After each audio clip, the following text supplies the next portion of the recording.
friends, my name is Victoria and welcome to my channel. I'm so happy that you can be here today and thank you for watching my videos. Please consider subscribing to my channel to see more of my videos. Today, I want to share with you my DIY winterized urban chicken coop. I want to share with you how we designed, built, modified the chicken coop. I'm so happy about how it turned out. It's not perfect, but I love it. And to be honest, my chicken seems to love it too. This week, we've had our first eggs and I couldn't be happier. It has been a while since I've wanted to have chicken. This year, as a family, we finally agreed to have some laying eggs hens.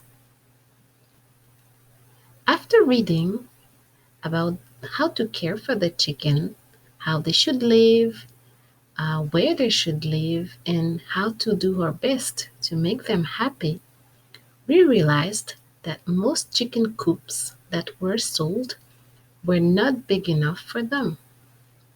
So we decided to make our own.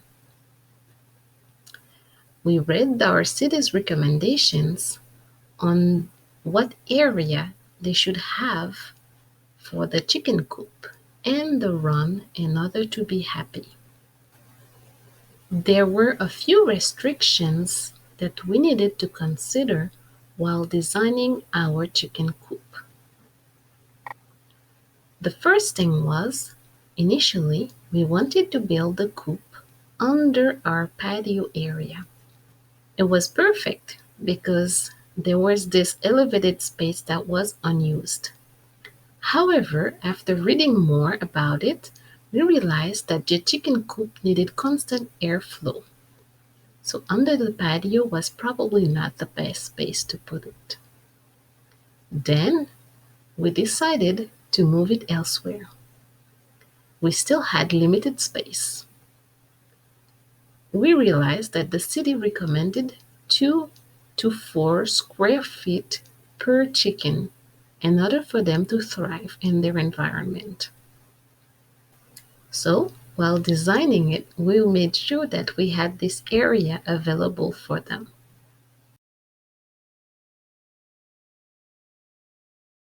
The other restriction was we needed to have easy access to clean inside the chicken coop. So we built a pull-out drawer which allowed us to access easily the inside of the coop in order to clean it. Remember, a clean environment makes happy chicken. It is not only good for their physical health, but also it has an impact on their behavior. Having a clean environment allows them to be at their best. Then, we decided to design it to our best abilities. We were pretty happy about our designs. Next to the nesting boxes door, we added an extra door. We wanted to have that door in order to add food in the winter or if we ever needed to access quickly the chicken coop from the outside.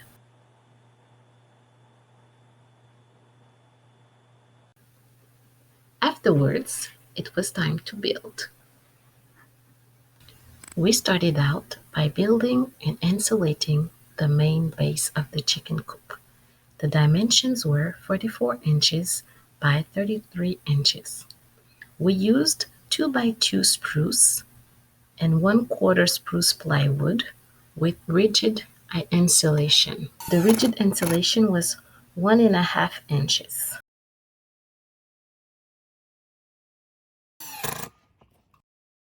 As a side note, friends, I must tell you how rewarding it is to go see the chicken after work, sit down, pet them, and just watch them go by their activities. They're so lovely, especially the Rhode Island Reds. Soon, I will show you and introduce you to every one of my chickens from my flock this year.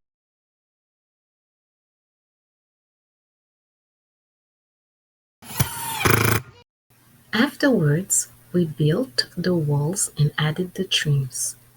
The roof was at an angle, as the chicken coop was supposed to be under our patio. We did not change the design because we liked it and we find it cute. The back wall was 41 inches high and the front wall was 25 inches high.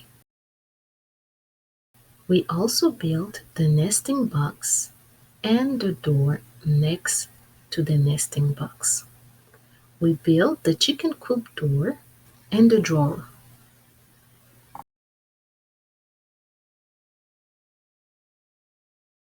Another restriction that we needed to keep in mind was that we needed easy access to open and close the door in the morning and at night. I mean, the chicken coop door. So, we needed to have a pulley mechanism, a pulley system that allowed us to open and close the door from a simple rope from the outside. We then built and insulated our roof. Afterwards, we stained the chicken coop to blend better in our backyard setting.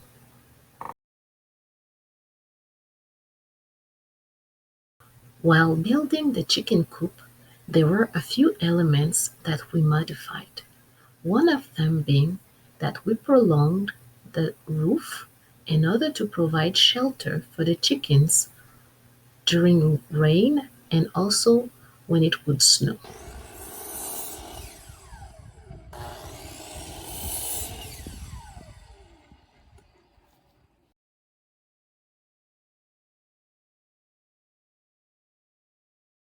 We added molding around the edges to provide shape, dimension, and visual interest.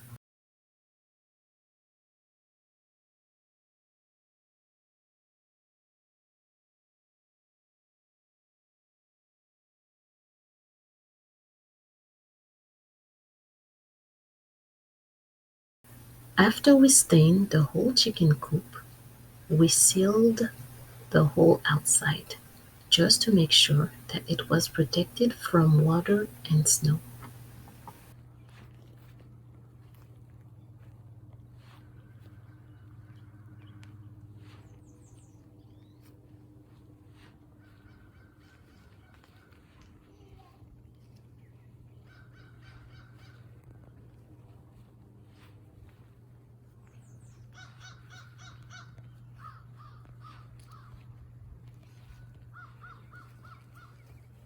Initially, we added a liner inside the drawer to protect it from the chicken poop. However, as you can see in our deep cleaning video of the chicken coop, I removed the liner because it was starting to peel off and I didn't want the chicken to eat it and get sick. In order to provide additional shelter and height underneath the chicken coop, we elevated the chicken coop. It was really a nice idea because now it's one of the favorite places of the chicken where they stay, lay, try to get dirt bath under there. We also built the run to provide additional space for the chicken to walk, run, play, and do whatever it is that chicken do. Initially, we added the chicken wire to fence in the run. Then we realized that it was not the best option. So we went in and bought another type of wire that is tighter and really more appropriate for the chicken run. There will be improvements next year. It was so much fun building this chicken coop. Actually, it was really a family project. The kids drew inside and outside of the chicken coop with writing their names. Well, we wrote their names, we wrote the date. It was really great memories. The design process was really amazing as we sat together and decided what was best for our family. We really enjoyed this process and it brought us so much joy and happiness. Next year, I already have a bunch of ideas on how to improve the chicken run, but for now, it does its job and we love it so much, and our chickens seem to love it a lot too. Thank you, friends, for being part of this journey with me. I am so happy that you could be here with me today. If you made it this far, please consider to subscribe to my channel to see more content about my chicken coop, my garden, and every new experience in which I try to find joy and happiness. Thank you guys and have a very amazing day. Love you. Bye.